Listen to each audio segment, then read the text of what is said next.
안녕하세요. 한국의 날씨는 갑자기 추워졌습니다. 이렇게 오늘 추운 날씨에도 여기 참석해 주신 우리 토론자와 발제자 그리고 줌으로 참석해 주시는 모든 분들께 감사를 드립니다. 지금 여기에는 스텝이라든가 참여자들이 전부 다 소독을 쓰고 방역을 했고 발열 체크를 다 한 상태이고 그렇지만 그 한국에도 코로나가 굉장히 확산되고 있기 때문에 발표자나 토론자 모두 마스크를 쓰고 할 수밖에 없음을 양해 드립니다. 그러면 안녕하십니까? 저는 2021년 OGP 글로벌 서밋 한국 명예훼손죄의 비범죄화 세션의 좌장을 맡은 양건모입니다. 반갑습니다. 예, 그러면 지금서부터 본격적으로 세션을 시작해 보도록 하겠습니다. 본 세션은 한국의 명예훼손죄의 비범죄화의 필요성과 한국의 사례에 대한 발표와 토론을 통해서 의견을 나누는 그런 시간을 마련해 보겠습니다. 시청하고 계신 분들께서도 2021 OGP 글로벌 서밋 공식 홈페이지에서 세션에 대해서 궁금한 점이라든가 코멘트를 댓글로 남기실 수 있으니 참고 부탁드립니다. 저는 이번 세션 좌장을 맡고 있는 정의연대 상임이사이면서 한국 OGP 민간위원이고 반부패 분과위원장을 맡고 있는 양건모입니다. 우선 이 자리에 이 세션을 위해서 참석해 주신 연사분을 먼저 소개해 드리겠습니다. 제 바로 옆에 계신 분은 정의연대 사무총장님이시고 대학에서 겸임교수를 하고 있는 김상민 사무총장님이십니다. 예, 고맙습니다. 그리고 저 그 옆에는 광남일보 서울취재 본부장님으로 계시는 맹인섭 기자님이십니다. 그리고 이 자리에 참석하지 않고 줌으로 참석하시는 분이 있습니다. 발제자를 하시고 계시고 한국외국어대학교의 겸임 교수님이신 최자영 교수님 소개해 드리겠습니다. 안녕하세요. 예, 그리고 또 그 시민단체 경찰들이 하는 그 무궁화 클럽 회장님을 맡고 계시는 김장석 회장님 같이 줌으로 참석하고 계십니다. 반갑습니다. 네, 네, 반갑습니다. 네. 저희는 시민단체도 있고 기자분들도 있고 그다음에 또 대학에서 강연하는 분도 있는데 한국에서 NGO 시민사회 단체 활동을 많이 하고 있습니다. 그리고 OGP에 또 민간위원으로도 참석하면서 오늘 이번에 OGP 글로벌 서밋에 참석하게 되었습니다. 그러면 처음 발제를 들어가겠습니다.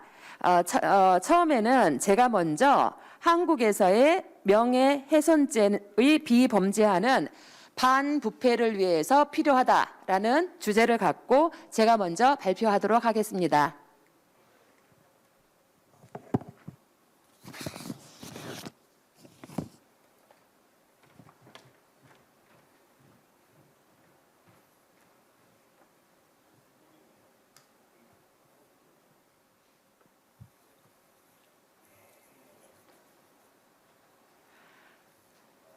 안녕하세요. 저는 조금 전에 소개한 한국 OGP 민간위원이면서 정의연대 상임이사 양건모입니다. 오늘 발표는 한국에서 명예훼손죄의 비범죄화는 반부패를 위해 필요하다라는 주제입니다. 우선 먼저 간략히 개요를 말씀드리겠습니다. 명예훼손죄의 비범죄화란 한국의 경우 명예훼손죄를 형사소송과 민사소송 둘 다를 통해서 해결하고 있는데 이것을 형법에서 삭제하고 민법을 통해서만 해결하도록 법을 개정하자는 것입니다.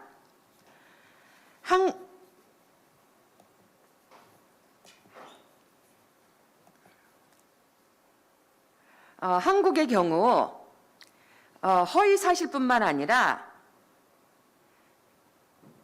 사실을 적시해도 명예훼손죄에 해당합니다. 예를 들면 만약 성추행을 당한 사람이 다른 사람에게 자신의 성추행 사실을 알린다면 그 사람은 성추행 가해자로부터 명예훼손죄로 고소를 당할 수가 있습니다. 형사 고소를 당하는 순간부터 성추행 피해자는 명예훼손죄의 가해자가 되는 것입니다. 만약 어떤 사람이 공공의 이익과 관련된 문제로 정부나 공직자를 비판하였다는 이유로 공직선거법상 명예훼손죄로 형사 고소를 당하게 되면 그 결과 그 사람이 법정에서 벌금 100만 원, 미국 돈 850달러 이상의 판결을 받게 되면 그 사람은 벌금을 내야 하기도 하지만 향후 5년 동안 선거권을 박탈당하게 됩니다. 정부나 공직자들을 비판했다는 이유만으로 몇 년 동안 법정에서 진실을 다툴 수 있는데 이는 권력이나 재정이 적은 일반 사람에게 경제적, 정신적으로 큰 피해를 줄 수 있습니다. 이렇기 때문에 시민사회단체 활동가나 정치인들은 또는 비리를 알고 있는 공무원들은 공직자의 비리를 알고 있어도 개인의 입장에서는 사실을 감추고 회피하는 것이 합리적인 선택이 될 경우가 많습니다. 한국의 국내 총생산 GDP 규모는 전 세계 10위이지만 한국의 국가별 부패 인식지수 CPI 순위는 100점 만점에 61점으로 33위로 낮은 편입니다. 한국은 유엔 자유권 규약위원회에서 2011년, 2015년 두 차례 명예훼손죄의 비범죄화를 공고받은 적이 있습니다. 이번 발표에서는 정부나 공직자를 비판한 사람이 공직선거법상 명예훼손죄로 형사고소를 당한 시점부터 경찰과 검사의 조사, 재판 과정에서 공직자를 비판한 사람들이 어떻게 처우를 받는지 등에 대해서 반부패의 관점에서 살펴보겠습니다.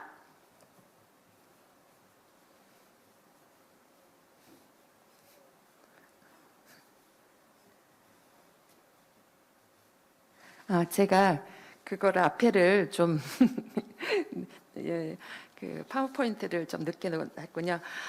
우선 본론에 들어가겠습니다. 공직선거법상 명예훼손죄로 형사 고소를 당하는 원인은 공직자를 비판하는 사람들이 공익적인 문제를 제기하는 경우가 대부분입니다. 우선 그 사례를 살펴보면 공직자들을 비판하는 사람들은 다음 사실에 대해 문제 제기를 합니다.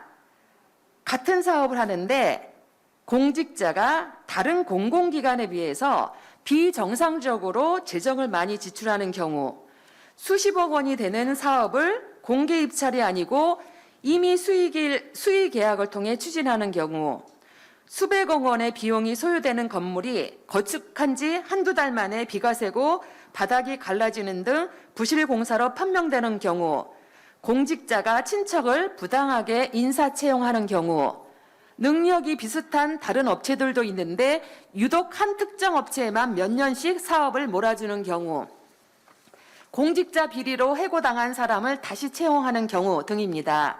이러한 것들은 사익의 문제가 아니라 분명하게 공익의 문제입니다.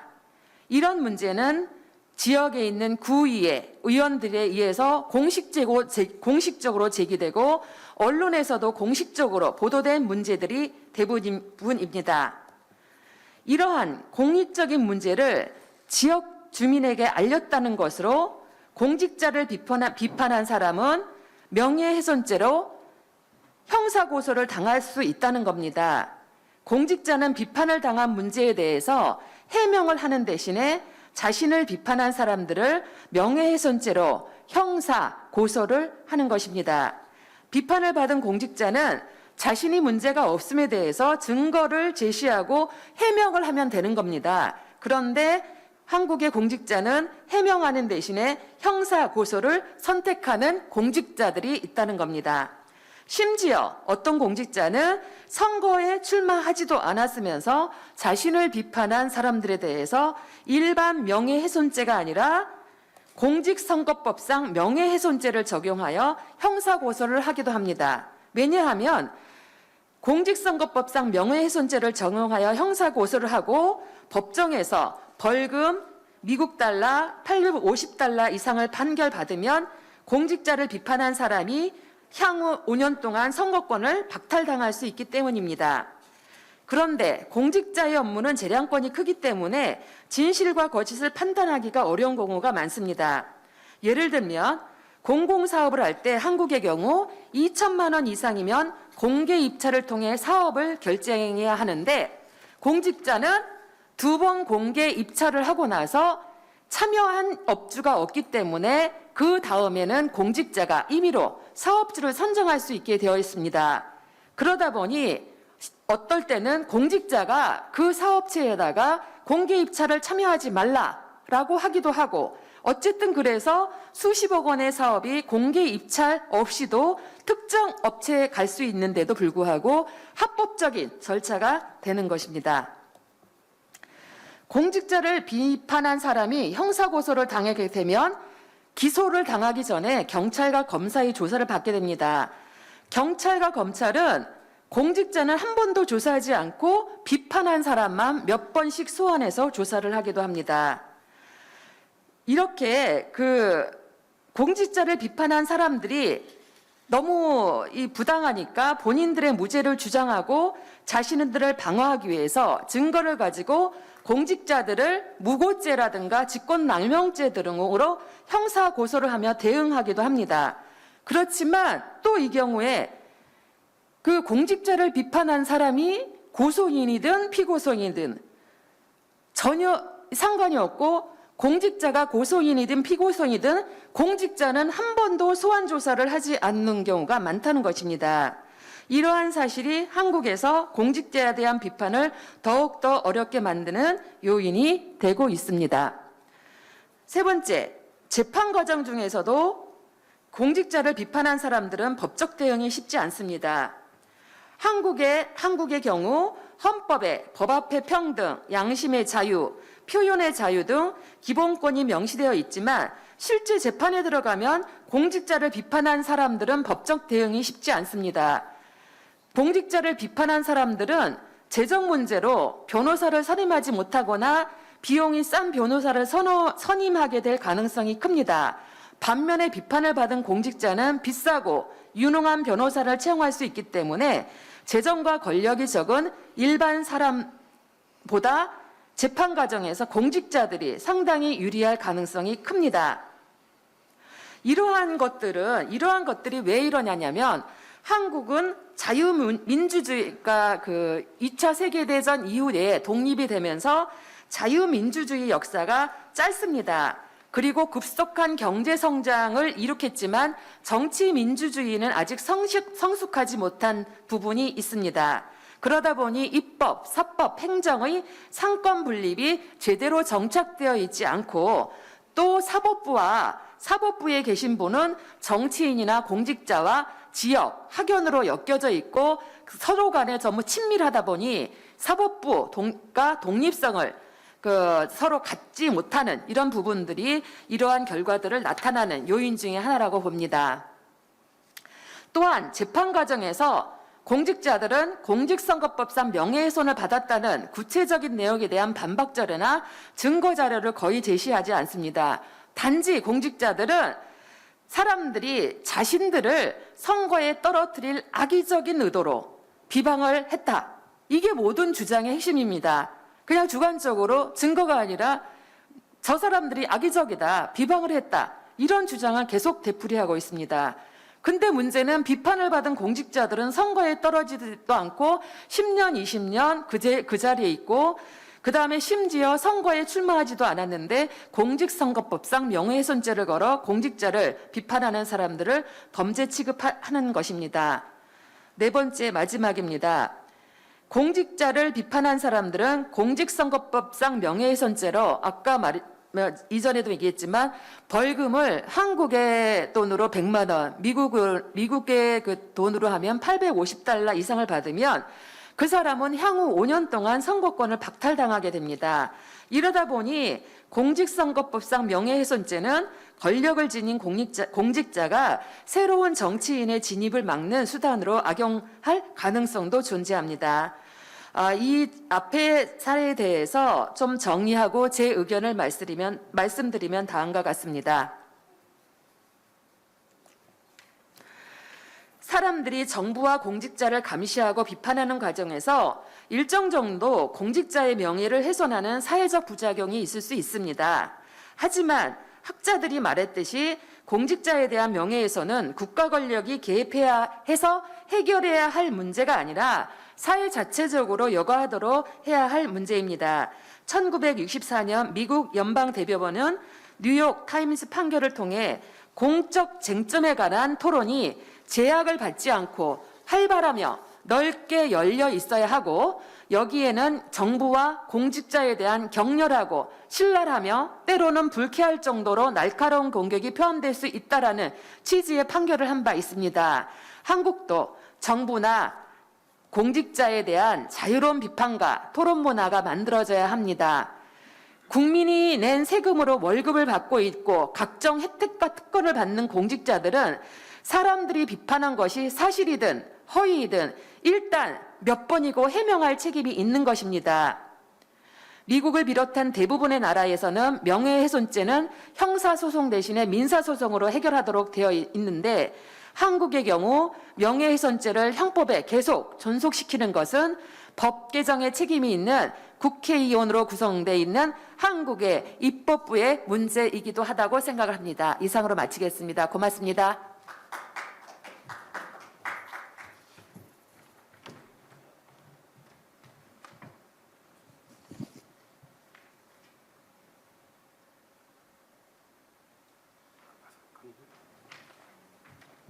다음은 한국에서의 사실적시 명예훼손죄의 비범죄화 필요성과 명예훼손의 악용 사례들에 대해서 김상민 정의연대 사무총장님의 발표가 있겠습니다.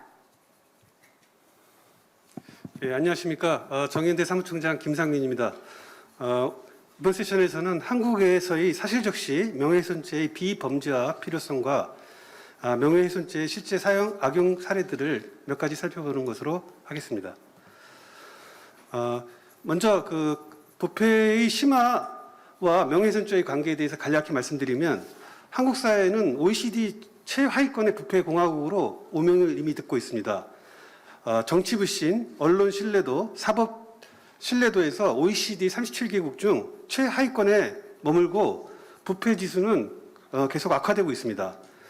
이것은 그 검찰, 경찰, 사법부, 국회의원 등 그리고 선출직 공무원, 행정관료, 정치인, 법조인, 재벌, 지방토 세력들이 일권 카르텔을 갖다 형성해서 비리 적발이 쉽지 않기 때문입니다. 부패한 공직자들은 증거를 남기지 않고 지능적이고 아주 은밀하게 각종 이권에 개입하고 합법을 가정하여 교모하게 특정 업체에 일감 몰아주기, 특혜, 뇌물수수, 횡령, 인사비리, 직권남용, 직무유기 등의 범죄를 저지르고 있습니다. 그런데 이러한 그 부패한 그 공직자들이나 부패한 세력들이 자신들을 방어하기 위한 강력한 수단으로서 명예훼손죄를 이용하고 있습니다. 사실적시 명예훼손은 부패한 공직자들이나 정치인들에게 부패 척결을 위한 시민운동가나 내부 고발자들로부터 자신들을 방어하는 아주 유효한 수단이 되고 있습니다. 이와 관련하여 이 현행 사실적시 명예훼손죄 문제점에 대해서 살펴보도록 하겠습니다. 한국에서는 그 헌법에 표현의 자유를 명시하고 있습니다. 표현의 자유는 인간으로서의 존엄과 가치를 유지 발전시키고 시민들의 다수의 의견을 갖다 집약시키고 민주적 정치 질서를 생성 유지 발전시켜 나감으로써 사회 발전의 원동력이자 순기능을 하는 중요한 헌법상의 기본권으로 최대한 보장받아야 됩니다. 그러나 이러한 표현의 자유는 민주주의 사회에서 개인의 존엄성을 지키기 위한 명예를 훼손할 가능성이 있습니다. 그래서 이 둘 간의 충돌을 어떻게 조정할 것인가가 중요한 법률적 문제로 되고 있습니다. 그런데 명예훼손, 그러니까 사실적시 명예훼손과 관련된 관련 법규를 보게 되면은 약 한 7가지 대표적인 법률이 있습니다.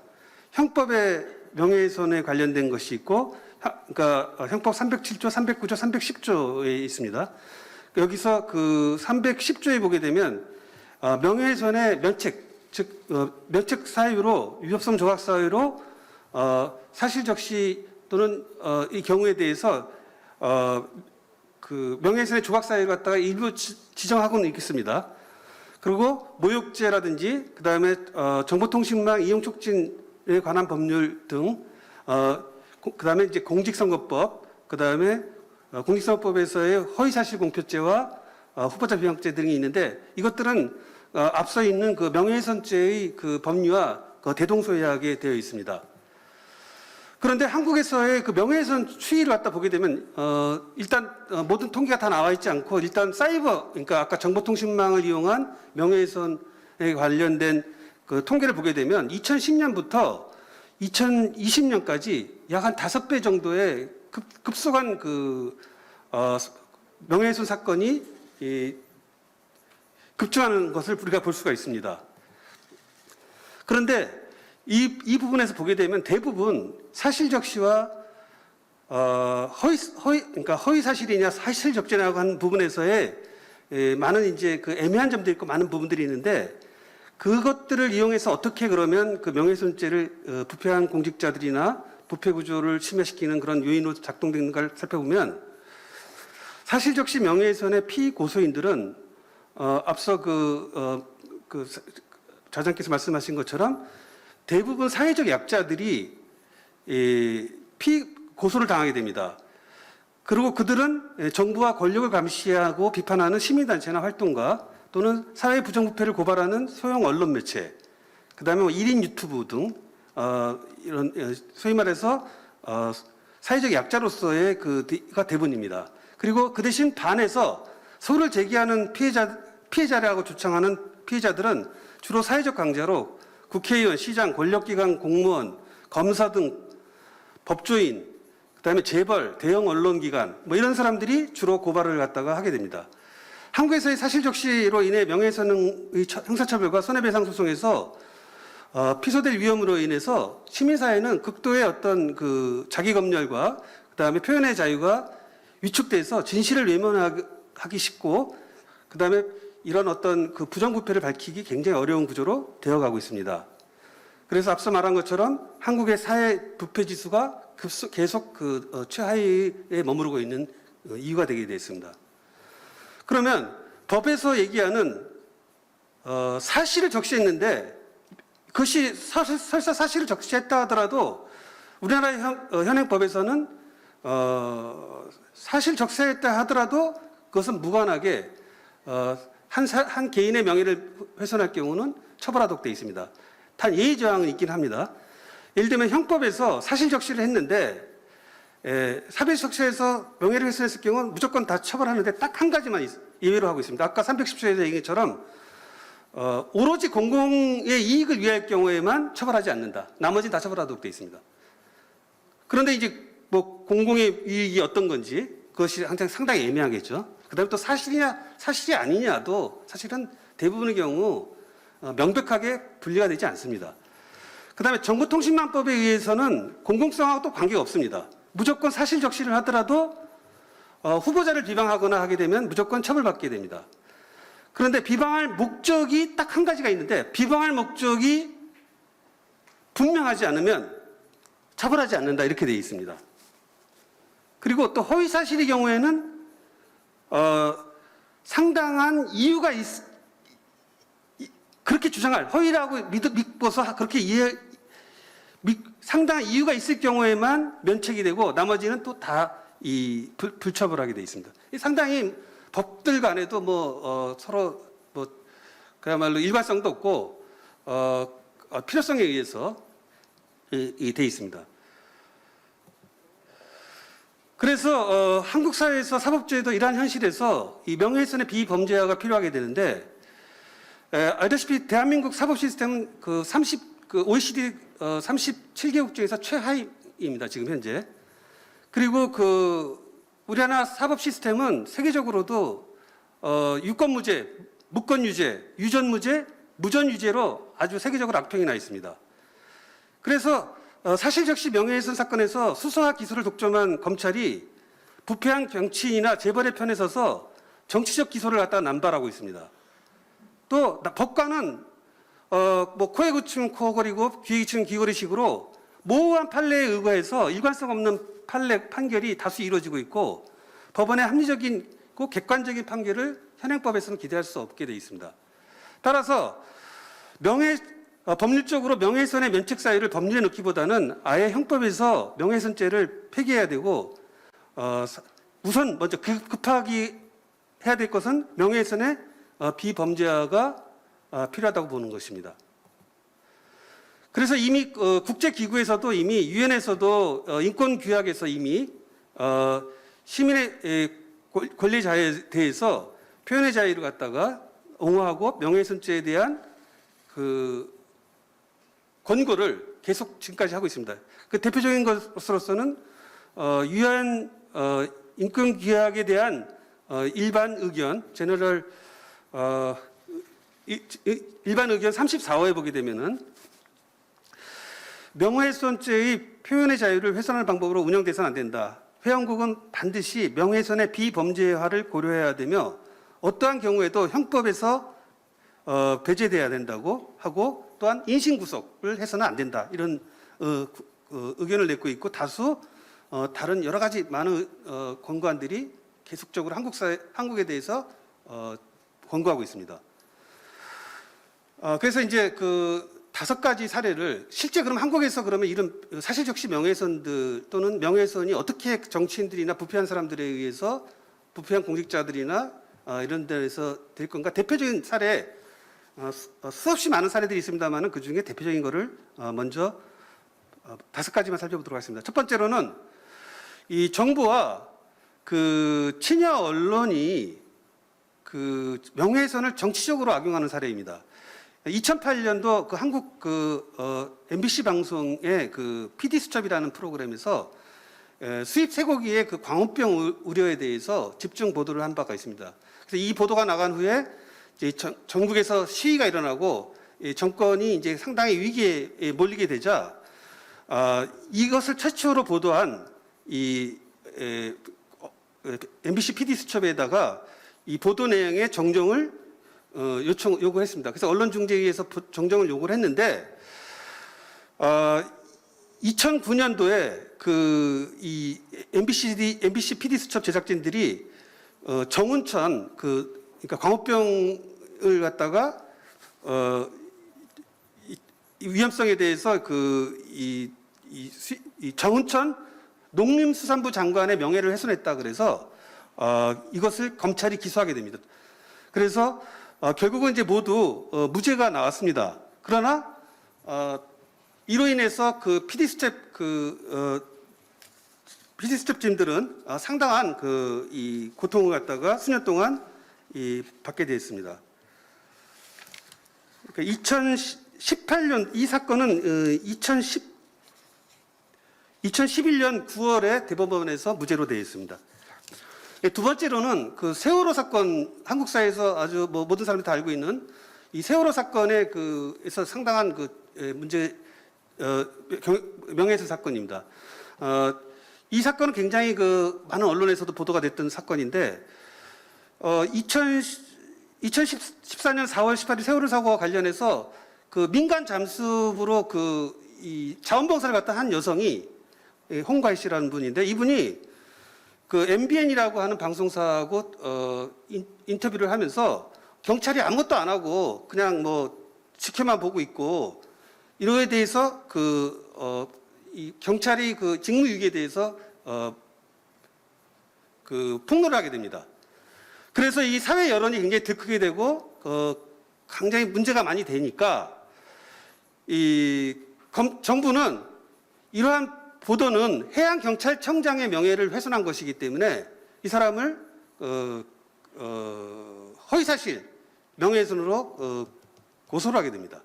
그런데 이례적으로 명예훼손 사건은 불구속이 거의 원칙인데 이 경우는 이분은 구속까지 그 검찰에 의해서 구속 수사를 받았고 그다음에 구속 수사 중에 구속 기간 중에 CCTV로 감시도 당하고 이런 어떤 굉장한 인권 침해가 이루어졌습니다. 그러나 이제 결국은 2018년 4년 만에 11월 29일 날 최종적으로 무죄를 받아서 이분은 이 관련 피해 보상도 많이 상당수 받고 있고 지금도 자신들을 고소했던 사람들 또 그다음에 언론에 대해서 이 법률 투쟁을 하고 있고 있습니다. 세 번째로는 부패한 공직자들이 시민단체들을 어떻게 이제 이 명예훼손을 이용하는 사례입니다. 한국의 한 시민단체가 국회에서 2019년도 기자회견을 갖고 국회의원의 뇌물 수수와 일감 몰아주기 특혜를 고발해서 국회의원직 사퇴를 요구했습니다. 그랬더니 이 국회의원과 그다음에 이 고발당한 공직자들은 같이 연대를 해서 이 시민단체 사람들을 지역의 시민단체 대표인데 이 사람을 이 명예훼손으로 고소를 했습니다. 근데 나중에 알고 보니까 이 사람들은 예비 후보 등록도 하지 않은 사람이었는데 공직선거법에 대한 명예훼손죄 후보자 비방과 그다음에 또 명예훼손죄 등등으로 고소를 했습니다. 그러니까 국회에서 한 기자회견을 국회 정론관에서 한 기자회견을 갖고 자신들의 후보자를 비방하고 명예훼손을 했다 그래서 지금 현재 이 사건은 지금 현재 진행 중에 있습니다. 그다음에 정치적 목적의 명예훼손 청부 고발 사례인데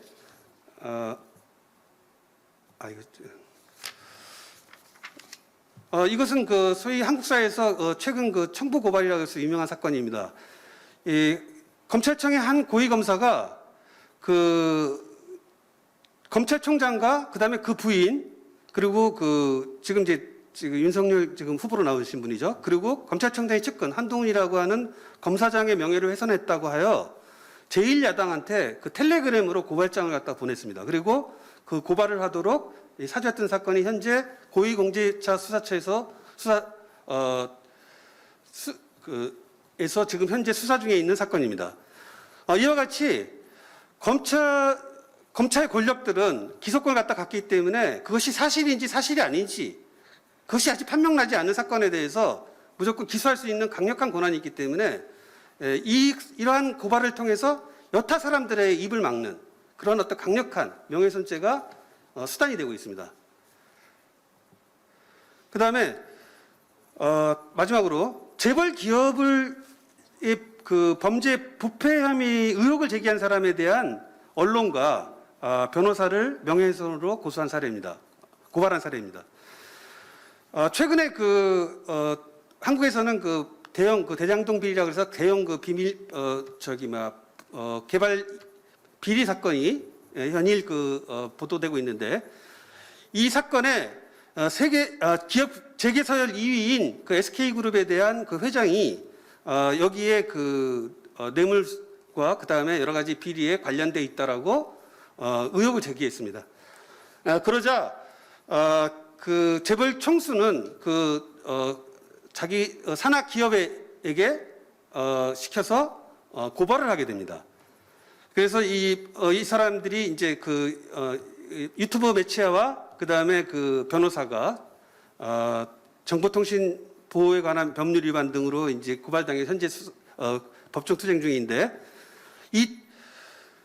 이 변호사는 자기는 오로지 공공의 이익을 위해서 있는 증거들을 갖다가 그대로 제시했음에도 불구하고 고발을 당해서 현재 수사 중에 있습니다.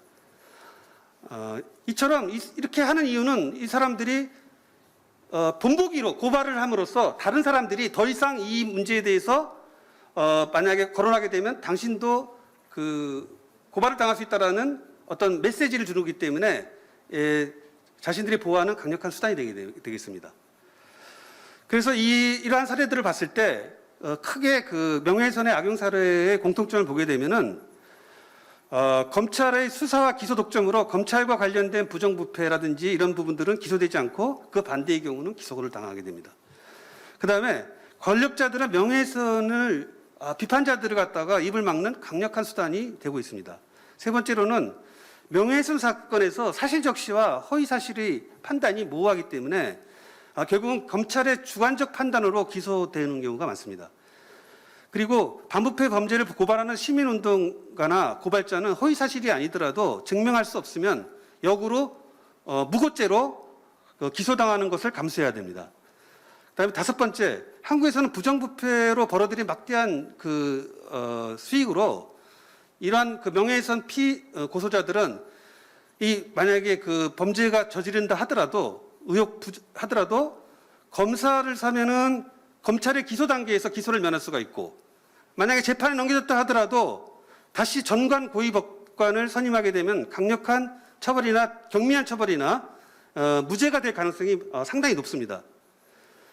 그다음에 여섯 번째로 명예훼손은 친고죄가 아니기 때문에 무고죄에 부담이 없이, 아까 SK나 다른 아까 검찰 총수도 마찬가지지만 다른 사람을 시켜서 고발을 하게 되면 친고죄가 반의사 불벌죄이기 때문에 내가 처벌을 원한다는 그런 사인만 하면 되는 겁니다. 그 대신 자기는 무고죄의 위험에서 완전히 벗어나게 되는 거죠.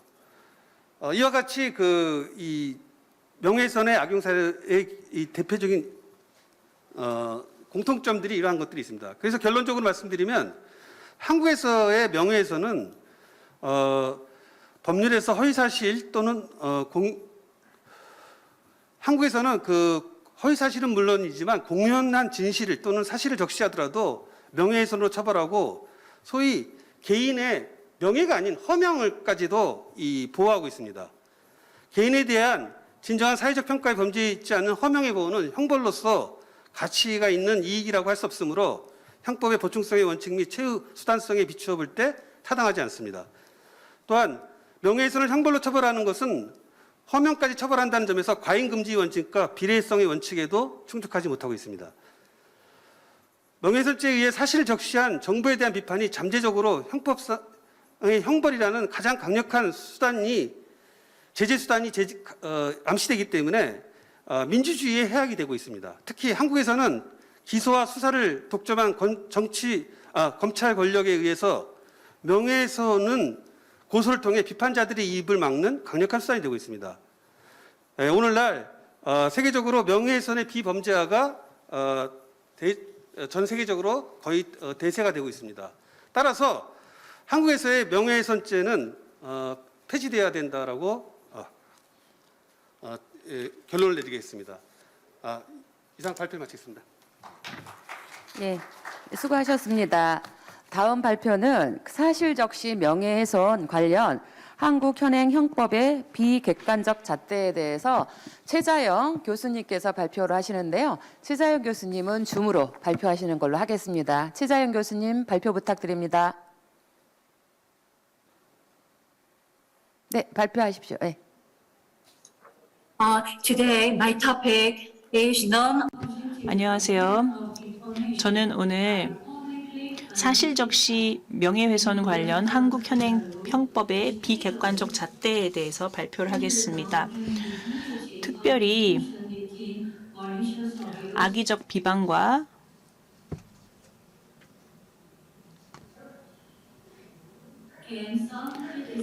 그리고 건전한 비판 간의 구분, 그리고 공익 개념의 모호성에 집중해서 발표를 하겠습니다. this is my list of 네, 다음과 같은 순서로 발표를 하겠습니다. 명예훼손을 형법에 의해 처벌하는 국가가 적은 가운데 한국은 형법에 따라 사실적시에 의한 명예훼손도 처벌을 하고 있는 상황입니다. 지금 형법 307조에 보면 사실적시에 의한 사람을 처벌한다라고 되어 있고 309호조에 의하면 남을 비방하려는 목적에 의한 명예훼손도 처벌을 받는다고 되어 있습니다. 또한 310조에 의하면 공익에 의한 내용일 경우에는 처벌이 따르지 않는다라는 내용이 있습니다. 한국에서는 사실 적시에 의한 명예훼손에 따라서 사실 유무와 관계없이 이러한 혐의들이 명예훼손으로 이어질 때 처벌이 될 수 있습니다. 그런데 여기에서 남을 비방하려는 목적으로 혹은 오로지 공공의 이익에 관한 때 등의 단서는 주관적인 판단 개입의 여지를 두고 있습니다. 그래서 진실로서의 객관적 사실과 다른 맥락이 있고 또 검사에 의한 기소 구형이 될 수 있고 법정 판정에 의해 유죄 선고를 받을 수 있다는 말입니다. 비객관적 증거는 명예훼손 혐의자의 행위에 대한 공정한 평가를 위한 것이라기보다 공권력 측의 불공정한 주관적, 악의적 판단을 조장하려는 기회로 이용될 수 있기 때문에 유념해야 되며 이런 자의적 판단은 입건 및 기소 여부를 결정하는 범죄 구속 요소의 판단에서부터 개입되게 됩니다. 이같이 주관적인 판단의 개입을 허용하는 법률의 허점은 한국 검찰의 부실 수사 관행과 결부되어서 판판이 금력과 권력의 개입에 의한 부패를 조장하고 사회적 약자보다 강자에게 더 유리한 결론을 이끌어내는 데 기여하고 있습니다. 결과적으로 형법 310조 위법성 조작의 사유에서까지도 그 주관적 편견 혹은 악의적 뇌물 공세에 의한 판단의 개입을 허용하는 공공의 이익이라는 단서 때문에 현실적으로 무용지물로 변해버리는 결과가 있을 수 있습니다. 미국에서는 명예훼손이 민사로 진행되는 경우를 볼 수 있는데 여기에서 현실적 악의의 유무 판단에 라는 것이 유무 판단의 중요한 잣대가 됩니다. 그러나 주관적인 인식 영역에 속하는 사실 유포자의 악의 유무에 대한 판정은 주의를 요하고 그 규명이 민사 재판 과정을 통해 집요하게 논의가 됩니다. 따라서 검찰이 입건 혹은 기소 단계에서 졸속으로 그 같은 점에 대해서 판단하지 않습니다. 독일의 경우에는 명예훼손죄를 형법으로 다루고 있는데요. 이 경우 독일은 칼날같이 객관적인 기준을 적용을 하고 있습니다. 그래서 유포된 사실이 진실인 경우 위법성 조각이 되도록 하고 있고요. 객관성이 담보되지 않은 주관적인 의도 여부는 유무죄 결정에 영향을 미치지 않습니다. 이 같은 독일의 객관적 진실 여부에 따른 위법성 조각은 행위자의 의도를 빌미로 한 사법 권력의 자의적 판단의 개입을 원칙적으로 배제하는 효과를 낳습니다.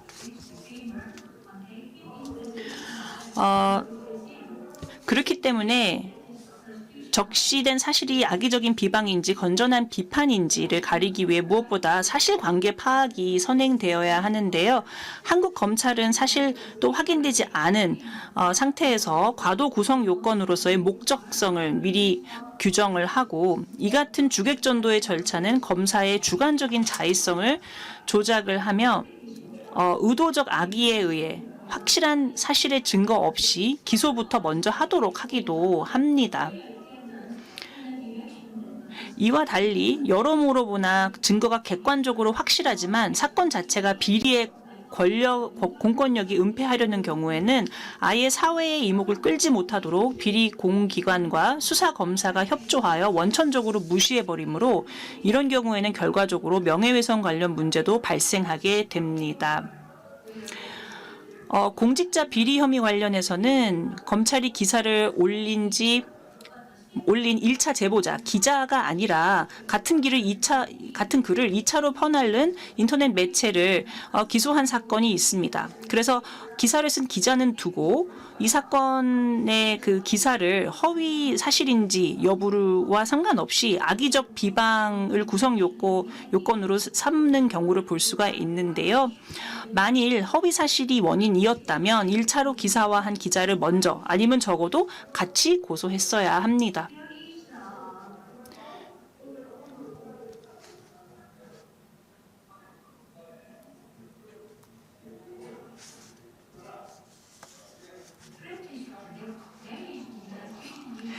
부실수사 관행은 명예훼손죄에만 한정된 것이 아니라 검찰의 보편적 관행으로 자리를 잡고 있습니다. 검찰의 손을 거치지 않아도 공직 비리 사실에 대한 객관적 증거가 있는 사건에서는 아예 해당 공기관이나 검찰에 의해 사실이 은폐되거나 무시되고 아무것도 없는 투명 사건 같이 취급하는 경우도 있습니다. 이런 경우는 사실을 떠들고 다니는 사람에 대해 명예훼손으로 고소하는 일은 물론 발생하지 않습니다. 이렇듯 공적 기관의 비리와 검찰의 불실 시사가 공존하기도 하고, 이 같은 상황은 OECD 국가 중 한국의 사법 신뢰도를 최하위로 떨어뜨리는데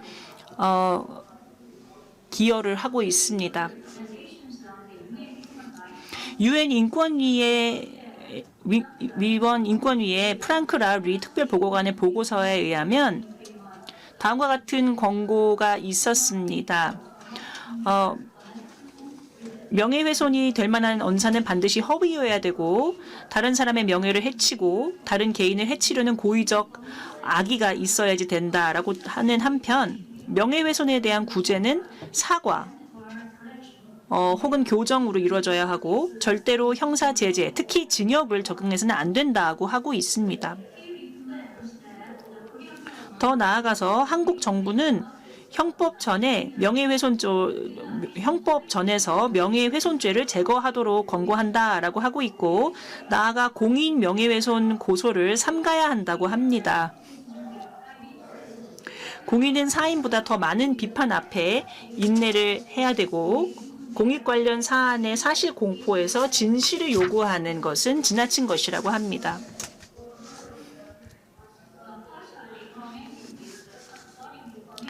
특히 김용민 의원 발의 명예훼손죄 일부 수정 법안에 대해서 제의를 좀 하자면, 김용민 의원 등이 발의한 일부 개정 법안에서는 현행 형법 제309조 1항 사람을 비방할 목적으로를 2항으로 옮겨서 존치를 시켰고, 그런데 문제는 지금과 같은 형사 절차 하에서 이 같은 조항은 부작용을 낳게 됩니다.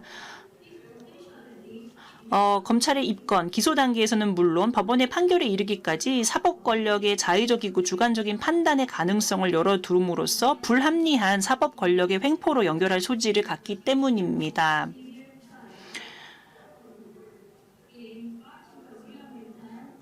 사람을 비방할 목적으로는 현재와 같은 형사가 아닌 민사재판 절차로 전환한 다음에 부응할 수 있겠고요. 수정 법안에서 310조를 완전히 삭제하였으나 삭제된 부분 가운데 객관적으로 증명할 수 있는 진실로서의 사실은 존치하고, 오로지 공공의 이익에 관한 때에는 다만 객관성을 결여한 것으로 제거해야 하겠습니다.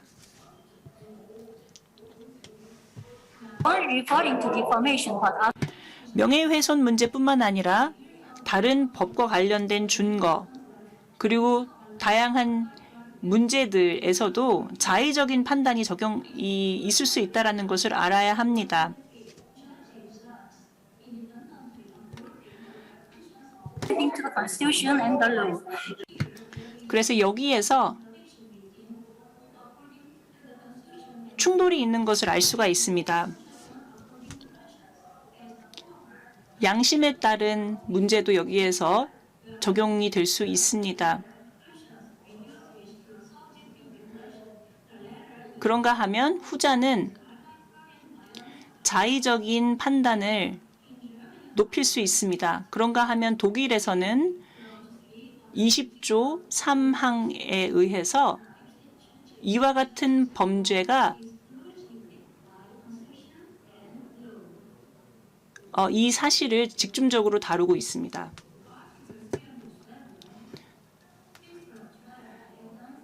증거에 의한 재판이 307조에 의해서 명시되어 있고, 그렇기 때문에 사실적시를 하더라도 증거가 있어야 되며, 또한 이와 같은 증거의 강력함은 판사의 판단에 따르게 되는데, 여기서는 판사의 판단에 따른 것이기 때문에 이들이 가지고 있는 주관적인 자의성이 일부 인정되는 것을 볼 수가 있습니다.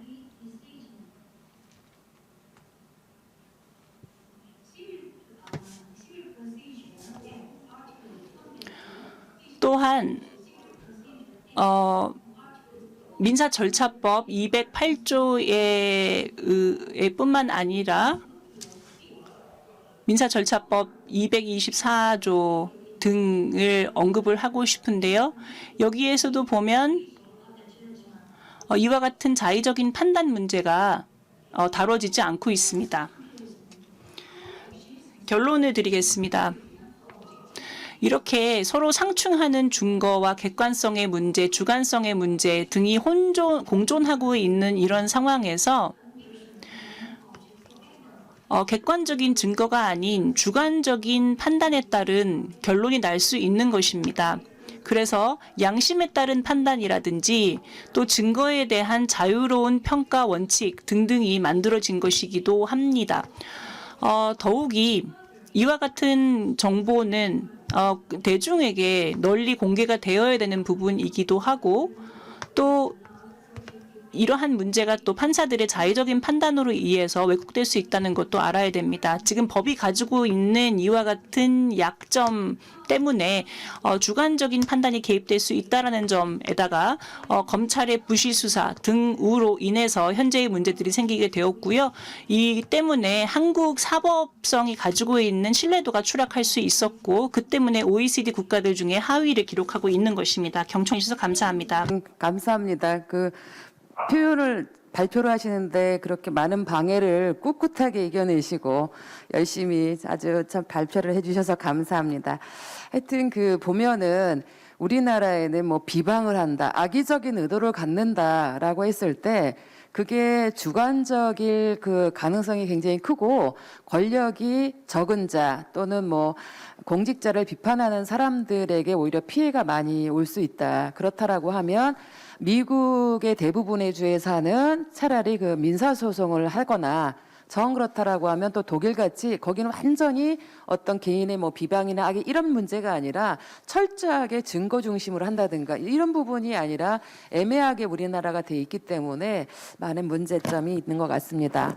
그러면 다음에 발표 토론으로 곧방 들어가나요? 좀 쉬나요? 어떻게? 지금 토론을 하고 나서 토론 두 분이 있으니까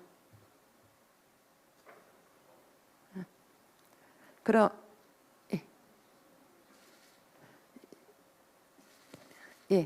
그럼 휴식이 있습니까? 예. 그러면 한 3분? 네네 그러면 3분만 쉬고 바로 토론으로 들어가겠습니다. 예, 잠시 쉬도록 하겠습니다.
그러면 지금서부터 토론과 질의응답으로 들어가겠습니다. 먼저 토론자로 우리 기자분이신 우리 맹인석 기자님, 간단하게 토론 좀 부탁드립니다. 예. 기자의 입장에서 한국의 어떤 명예훼손죄의 어떤 문제점이나 이런 것들을 좀 말씀해 주시면 고맙겠습니다. 예. 안녕하십니까. 광남일보 맹인석 기자입니다. 앞서 세 분 교수님 말씀 잘 들었습니다. 명예훼손죄의 비범죄와 관련해 이번 서밋을 준비하면서 포탈이나 각종 SNS 검색 분석을 통해서 알아본 결과에 대해서 잠깐 말씀드리겠습니다. 조사에 의하면 최근 몇 년간 대한민국에서는 명예훼손죄의 비범죄와에 관련된 담론이 생각보다 그렇게 많지는 않았습니다. 빈도도 낮았고 상당히 그 양도 적었습니다. 그러나 꾸준히 이어지고 있음을 발견할 수는 있었습니다.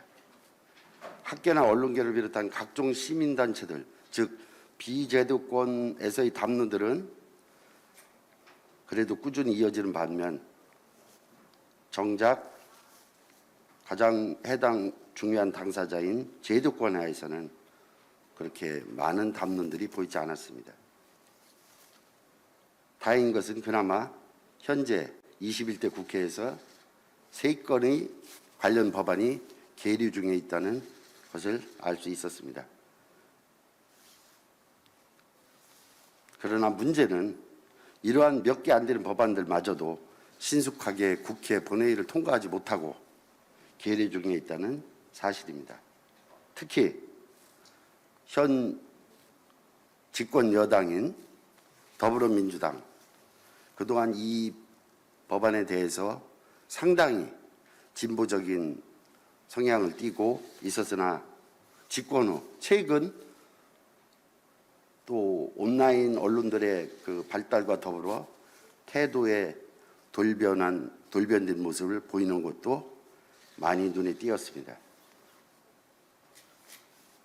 특히 대한민국 헌재는 최근에 사실 적시에 의한 명예훼손죄에 대한 재판관 5대 4의 합헌 결정이 있었습니다. 사실 적시에 타인의 명예를 훼손한 경우에도 형사처벌 대상으로 삼는 것은 합헌이라는 헌법재판소의 결정입니다. 사실 적시에 의한 명예훼손죄가 표현의 자유를 침해하지 않는다고 판단한 것입니다. 그러한 헌법재판소의 첫 결정이었습니다. 표현의 자유와 인권 침해라는 가치가 상충된다는 점을 들어 형법상 사실적시 명예훼손죄와 유사한 정보통신망법 제70조에 대한 위헌 심판도 있었습니다. 또한 헌재는 반의사 불법죄로 규정한 정보통신망 이용 촉진 및 정보보호 등에 관한 법률 제70조 3항이 과잉 금지 원칙 등을 위반했다는 내용의 헌법소원 심판에서 재판관 전원일치 의견으로 합헌 결정을 내리기도 했습니다. 그나마 위헌을 삼자면 두 차례 심판에서 모두 이와 관련된 법안들이 합헌 결정이 내려졌지만 재판관들의 인식 변화가 조금은 있었다는 점입니다. 이번 사안과 관련해 헌재는 2016년 9대2로 위헌 결정을 내렸지만 지난 2월에는 사실적시 명예훼손의 위헌 여부 판결에서 재판관 9명 중 5명의 찬성과 4명의 위헌 결정을 하는 모습을 보였습니다. 많이 진전된 모습입니다. 그렇다면 해외에서는 사실적시 명예훼손에 대해서 어떻게 처벌하고 있을까요? 이러한 혐의로 형사처벌이 내려지는 국가는 그렇게 흔치 않은 것으로 보입니다. 독일이나 오스트리아 등에서는 명예훼손에 해당하는 내용이 진실이라면 처벌하지 않는 걸로 되어 있습니다. 전 최근 대한민국 사법당국이 1조 원 다단계 사기 모집책이나 피해를 양산한 사업체 운영자의 명예를 보호한다는 이유로 피해자와 진실을 알린 기자를 처벌하는 것을 똑똑히 목격했습니다. 국가는 국민의 명예를 보호해야 되는 의무와 국민의 알 권리와 진실을 보호해야 할 의무를 동시에 지니고 있습니다. 이런 점을 국가는 반드시 명심해야 될 것입니다. 대한민국에서 사실적시 명예훼손죄가 폐지될 그날을 간절히 기대해 봅니다. 감사합니다. 예, 고맙습니다. 그 명예훼손을 언론이나 기자 쪽에서 많이 좀 당하고 있는 게 그 현실이기도 하는데요. 그 사실 그러니까 이 거의 이런 말까지 있어요. 그러니까 정치를 하시는 분이라든가 아니면 시민단체 하시는 분들이 어떤 비리가 있다 그러면은 다 비리를 알고도 모른 척 고개를 돌린다는 거예요. 왜냐하면은 그게 자기의 이익은 아니니까 사실 그걸 딱 타고 나면은 다 피해를 당하기 때문에 오히려 이 진실을 말하고 비리를 말하는 사람 자체가 합리적이지 못하다. 이제 이렇게까지 멍청하다 한마디로 이런 식으로 표현까지 하는데요. 우리나라가 선진국이 되고 또 투명하게 되면서 이 선진국에서 실질적인 자유민주주의가 되기 위해서는 정말 그 어떤 언론의 자유라든가 공직자에 대한 비판 이런 것들이 자유로워야 되지 않을까 싶습니다. 그러면 경찰을 원래 하셨었고요. 지금은 그 무궁화 클럽 회장을 맡고 계시는 김장석 회장님께서 줌으로 발표를 하시는데요. 한 10분 정도만 부탁드립니다. 김장석 회장님. 예, 반갑습니다. 저는 법치민주화를 위한 무궁화클럽 대표를 맡고 있는 김장석입니다. 앞서 그 세 분의 발제자님들께서 언급했던 대로 한국의 형법상 명예훼손죄의 악용 등 부작용이 아주 심각하다는 사실입니다. 그동안 명예훼손죄의 대표적 문제점으로 우리가 지적되어 왔던 헌법상 보장된 국민의 기본권인 표현의 자유를 지나치게 제한하고 언론 자유와 배치되는 비민주성 등 정치인과 기득권 측의 부정행위에 대한 정당한 비판을 억제하기 위해서 악용되는 이유 등으로 범법에 대한 폐지 주장이 끊임없이 우리 사회에서 제기되어 왔습니다. 특히 이제 범법의 맹점이라 할 수 있는 진실한 사실 적시, 명예훼손죄의 경우에는 피해자가 진실을 말할 수 없게 억압하는 수단으로 악용되고 있고 이러한 사례는 실제 한 해 4, 5천 건에 달하는 명예훼손죄 관련 고소고발 건수에서도 알 수 있듯이 우리 사회의 심각한 문제를 이야기하고 있기도 합니다.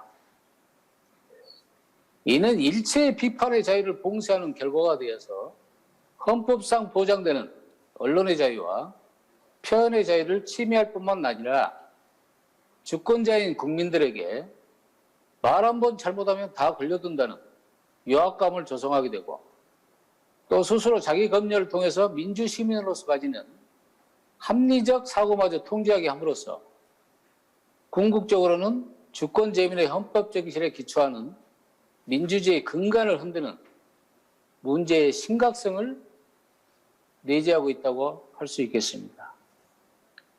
실제로 이러한 부작용 등이 곳곳에서 우리 사회에 나타나고 있고 한국 사회 민주화 운동을 발전시켜왔던, 견인해왔던 미투 운동이나 한폭 등은 그 당사자들이 피해 호소를 어렵게 만든다는 조사 내용이 발표되기도 했습니다. 또한 성범죄 가해자가 성범죄 피해자를 고소하고 압박하는 그래서 이를 합의를 유도해내는 처벌을 면탈하기 위해서 악법 조항으로 악용되는 그러한 사례가 빈번히 발생하고 있습니다. 한국 성폭력 유기센터에 따르면은 가해자 측에 의해서 고소당한 성폭력 피해자가 40%가량이 명예훼손죄로 고소당한 것으로 조사되고 있습니다. 이러한 법리적, 사회적 이유 등으로 세계 대다수 국가에서는 이미 형법상 명예훼손죄를 폐지하고 있고, 명예훼손죄 원조격 영미법 국가에서조차도 명예훼손 자체를 폐지하고 사물화된 추세로 나아가고 있기도 합니다. 또한 유엔 인권이사회 특별보좌관도 대한민국 정부의 형법에 명예훼손죄를 삭제를 공고하기도 했습니다. 그러나 한국 사회에서는 이러한 세계적 추세에도 불구하고 여전히 명예훼손을 실정법으로 엄격하게 처벌하고 있고, 형벌의 가벌 범위를 지나치게 확장하고 이를 남발하고 있다는 사실입니다. 또한 범죄 기술식이든 구속력 등이 지나치게 막연하고 불확실하다는 그런 맹점을 갖고 있는데요. 범죄는 추상적 유언범으로 이는 명예가 현실로 침해되었음을 요하지 않고 명예를 해할 우려가 있는 행위가 있으면 바로 기수가 된다는 것을 의미하고 있습니다. 즉, 이는 공연히 사실을 적시하여 불특정 또는 다수인이 인식할 수 있는 상태에 이르면 이 범죄는 완성되고 현실적인 여부는, 인식 여부는 불문하고 있습니다. 이 문제의 심각성은 근대 형법상의 기본 원칙이라고 할 수 있는 재형법정주의 핵심 가치인 명확성의 원칙에 정면으로 반할 뿐만 아니라 민주주의 이념을 심각하게 침해하고 법적 분쟁을 야기하는 근본 원인으로 작동을 하고 있습니다. 이런 연유로 해서 미 연방법원에서는 1966년, 약 60년 전이죠. 보통법의 형법상 명예훼손죄는 지나치게 막연하고 불확실하다고 본법의 폐지에 대해서 판시를 하기도 했습니다. 앞서 62년 미국 법학회가 만든 형법 전문의 초안에도 강간일, 강도, 살인, 절도 등과 같이 사회 안전을 대단히 유의하는 행위 때문에 형법은 존재한다고 전제를 하고, 그러나 개인의 명예훼손은 이러한 경우에 해당되지 않으므로 형법으로 처벌하는 것은 적절치 않다는 결론을 내리기도 했습니다.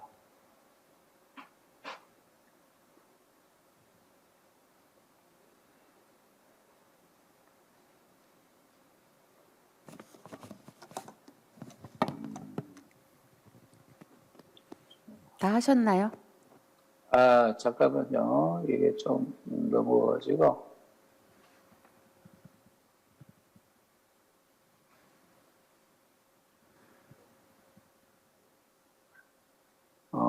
또한 61년도 이제 가리슨 판결에서도 법의 지배가 개인의 물리적 방법의 대안으로 받아들여지는 시대에서 평화의 유지를 위해서 개인에 대한 명예훼손을 형사 기소해야 한다는 법리를 적용할 수 없다고 판시를 했는데요. 이는 형법상 명예훼손죄를 정당하게 해온 평화 유지의 논리를 거부했던 것입니다.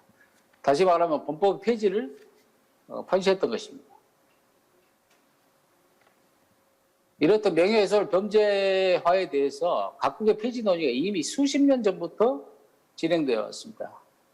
우리 사회도 힘있는 권력자들에 의해서 사회 약자를 압박하는 수단으로 악용되고 있는 반헌법적이고 반민주적인 법법에 대해서 시급히 폐지하는 것이 마땅하다고 할 것입니다. 이상입니다. 감사합니다. 예, 고맙습니다. 그 말씀 잘 들었습니다. 그러니까 이게 줌으로 되기 때문에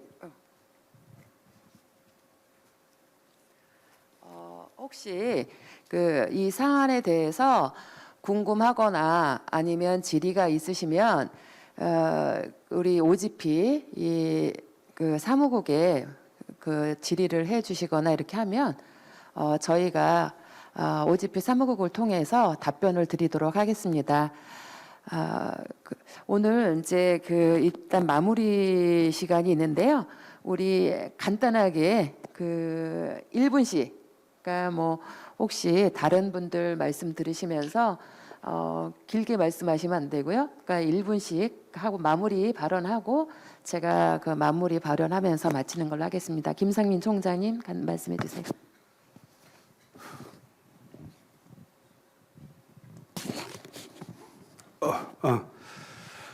예, 지금까지 그 토론에서 보인 바와 같이 한국 사회에서는 그 명예훼손죄가 그야말로 그 명예라고 하는 것은 언어라 그래서 그야말로 인간의 어떤 그 존엄하고 존엄성에 대한 것이어야 되는데 부패한 사람 또는 더티한 명예를 국가가 나서서 형법으로 이것을 보호한다는 것은 그야말로 이 법의 취지에도 사실은 맞지 않다고 봅니다. 그리고 실질적으로 여러 사례에서 특히 사실적시 명예훼손의 대부분의 경우는 전부 다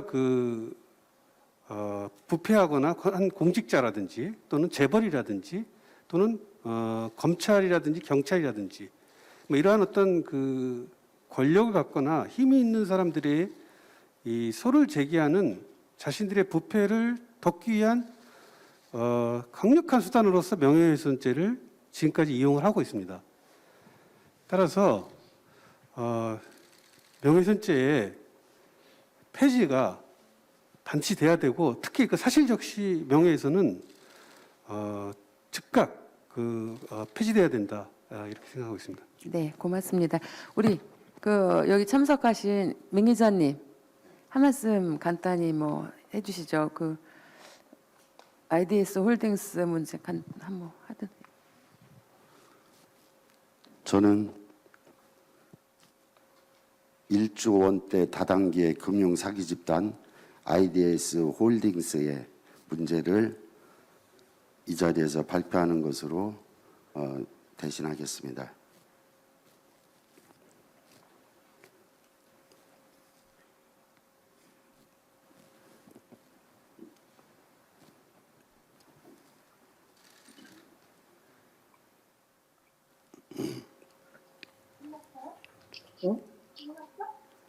실체가 불분명한 IDS 홀딩스라는 사업체는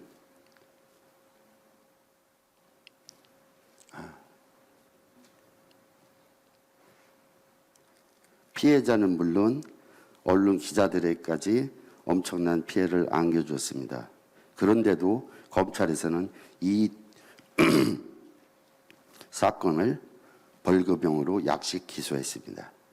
이에 금융피해자연대는 오늘 우리들은 사실적시 명예훼손죄에 대하여 재판부에 위헌법률 심판 제정 신청을 한다. 재판부에서는 헌법재판소에 위헌법률 심판 개정을 하고 헌법재판소는 위헌을 결정하기를 바란다. 이렇게 오늘 낮에 헌법재판소 앞에서 주장했습니다. 이상입니다. 그렇군요. 예. 최자영 교수님 1분 동안 간단히 하실 말씀 해주실 수 있겠어요? 안 되면 우리 김장석 대표 회장님. 네. 네. 1분만. 예. 예. 저는 이제 법치민주화를 위한 농화클럽을 이렇게 대표를 맡아서 이제 운영을 하며 현장 활동을 하면서 현장의 활동에서 느낀 점이 그간에 우리 대표적인 장자연 사건이라든가 또 아까 얘기했다시피 IDS 홀딩스 사건 그리고 또 권력형 범죄라고 해서 버닝썬 사건 또 이런 사건을 주로 이제 그리고 대한민국 제한 경우에 이제 비리 문제를 현장에 다뤄왔는데 첫 번째로 역으로 해서 대부분 범죄자로부터 우리가 명예훼손죄로 먼저 고발을 당했습니다. 이 현장에서는 이러한 범죄가 비일비재하게 발생을 하고 또 악용되고 남발되고 있는 그런 현실입니다. 그래서 이제 우리 사회에서도 반드시 이런 권력자들에 의해서 악용되고 있는 명예훼손죄에 대해서는 반드시 폐지가 돼야 된다. 그리고 법질서라는 것도 권력자나 힘있는 강자들에 의해서 벌어지고 있는 범죄라든가 범법 행위에 대해서는 단호하게 처벌하고 대신 사회 약자인 시민들의 자유와 권리가 최대한 보장될 때 우리는 법의 지배가 관찰된 법질서라고 그렇게 정의를 하고 있습니다. 이런 관점에서라도 반드시 권력자들에 의해서 부정부패를 일삼아왔던 치부를 감추기 위해서 악용되고 있는 명예훼손죄는 반드시 이제 우리 사회에서 폐지가 돼야 된다. 이런 의견을 가지고 있습니다. 감사합니다. 예, 괜찮습니까? 이 사실은 이제 오늘 우리나라에서 OGP 국제 글로벌 서밋이 되는데요. 지난 1945년 제2차 세계대전 이후에 우리나라가 이제 독립되고, 물론 저희 한국은 5,000년의 역사를 갖고 있습니다. 대단히 긴 역사를 갖고 있고, 지난 2차 세계대전 이후에 엄청난 어려움에서 급속도로 성장을 해서 저희가 세계 경제 10위를 하고 있고요. 아마 전 세계적으로 BTS를 비롯해서 K-팝이라든가 아니면 이 IT 정보통신에 있어서는 한국을 다 오시면 대단합니다. 저희가 보더라도 그냥 집에서 모든 그런 주민등록이라든가 이런 등록들이 다 집에서 우리 할 수 있고, 또 우리 커피숍에만 가더라도 딱 문을 열면 자동문으로 되고 모든 것들이 정보통신으로 되어 있는 이 한국이 갖고 있는 대단한 장점과 커다란 발전은 전 대단하다고 생각을 합니다. 그리고 또 국제회의가 우리 한국에서 열릴 수 있을 정도로 그만하게 토대가 됐다라는 것도 저희가 인정합니다. 그렇지만 그 급속한 성장 이면에는 이렇게 정말 어떤 인권이라든가 기본권, 그다음에 입법, 사법, 행정의 상권 분립, 그다음에 권력에 대한 어떤 권력이 진짜 국민을 위해서 겸손하고 국민들이 얘기하고 비판할 때 그런 것들을 5번이고 10번이고 국민들의 비판에 대해서 그것이 사실이든 허위든 간에 공직자이기 때문에 국민들한테 알 권리를 보장하고 국민들을 위해서 해명하고 이런 것들이 저는 공직자의 어떤 책임이라고 생각합니다. 그 과정에서 우리나라가 자유민주주의가 더 성숙할 수 있고, 그리고 명실상부한 어떤 선진국 대열에 저는 낄 수가 있다. 그리고 세계의 어떤 미국, 독일, 영국 이렇게 세계의 모든 선진국들과 함께 어깨를 갖고 같이 나갈 수 있다. 저는 그렇게 생각합니다. 그런 것 중에 하나가 바로 이 명예훼손죄입니다. 사실 굉장히 어렵습니다. 거의 이렇게 권력이 없는 자가, 또 돈도 없고 권력도 없는 자가 자기의 일도 아닌 공익적인 문제, 자기의 이익과는 상관이 없는 문제를 제기한다라고 하는 것은 정말 힘듭니다. 몇 년씩 소송도 해야 되고요. 이런 과정에서 저희가 주장하는 것은 최소한 공직자의 공직선거법상 명예훼손, 그다음에 사실적시에 의한 명예훼손, 이런 것들이 굉장히 문제가 되고 있기 때문에 이거를 민사소송을 통해서 하자. 민사도 사실 힘듭니다. 뭐 벌금 나오면 이 일반 약자들은 힘들긴 하지만 그래도 형법에 의한 것보다 낫겠다라고 하는 게 저희의 마음이고요. 유엔에서도 저희의 2011년, 2015년 두 차례나 저희 나라에 권고한 바가 있기 때문에 정부에서 이 부분에 대해서, 또 그러면 국회의원들께서도 이 명예훼손죄의 비범죄화를 위해서 좀 나서 주셨으면 하는 그런 바람과, 또 이 국제적으로 우리나라에 관심을 갖고 또 우리나라 정부와 함께 좋은 명예훼손죄의 비범죄화가 될 수 있도록 세계적으로 도움을 좀 주셨으면 하는 그런 바람에서 이 자리를 마련했습니다. 우리 교수님 한번 말씀 부탁드립니다. 예. 예. 시간이 조금 된다면 제가 원래 말을 안 하려고 했는데 조금 해야 되는데, 지금 발표하신 분들은 전부 다 사실적시 명예훼손과 허위사실 명예훼손도 다 범죄와 해야 된다는 취지로 저는 읽히고 있는데 맞습니까? 비범죄하여. 예, 예. 아, 예, 예. 그런데 저는 사실적시 명령에서는 저도 당연히 민사로만 해결하고 폐지돼야 된다는 쪽입니다. 허위 사실도 뭐 예를 들어서 옛날에 금강산댐, 황우석, 김일성 항일운동 이런 거 다 거짓말이었다. 이거 김일성은 반대인데 사실이었다가 거짓말이고 거짓말이었다가 사실이고 이 잘 모릅니다. 그런데 명확하게 특히 선거 시절에 뭐 A 후보가 성매수했다, 강간범이다, 사기꾼이다, 명백한 허위 아는 거를 했을 때 그게 과연 허위가 공익을 목적으로 할 수 있는지. 아까 좀 전에 양건모 위원님께서는 공직자들은 허위라도 뭐 할 필요 있다. 할 필요 있죠, 당연히 국민들한테 해명을. 그런데 그런 표현의 자유를 누리려면 그 사람도 허위가 아니면 허위가 아닌 거를 진실이라는 걸 책임을 지는 게 그게 온전한 권리가 아닌가 저는 그렇게 생각합니다. 그리고 덧붙여서 하나만 말씀드리면 아까 조금 오해 소지가 있는데 김상민 총장님께서 뭐 상당한 이유, 비방 목적, 공익 이렇게 다 법이 따로따로 규정하고 있어서 헷갈린다 이게 맞는데 실제 근데 판례는 공익이 있으면 비방할 목적이 없다 그러고 웬만하면 다 통일하고 있습니다. 실제 판례는. 그래서 법 규정처럼 그렇게 애매한 것은 아니다. 그리고 이제 제가 말씀드린 종합적으로 보면 오늘 주제가 보면 명예훼손의 비범죄화인데 이게 반부패입니다. 과연 부패하고 비범죄하고 어떤 관련이 있을까? 이건 그냥 인권인데 명예나 표현의 자유 인권인데 이게 왜 부패냐? 그걸 생각해야 되는데 그 부패는 아까 발표자들 다 말씀하신 대로 검찰의 자의적 적용이기 때문에 그렇습니다.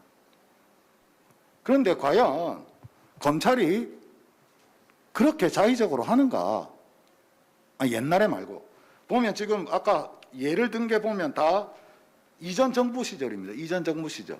근데 이전 정부라 하더라도 그렇게 공익을 위한 이렇게 심한 거는 따로 자의적으로 적용하지 않았습니다. 대표적인 게 제가 좀 이게 공식 자리에서 말해도 될지 모르겠는데 18대 대선 때 이정희 후보가 토론에서 다카키 마사오의 딸 박근혜 했습니다.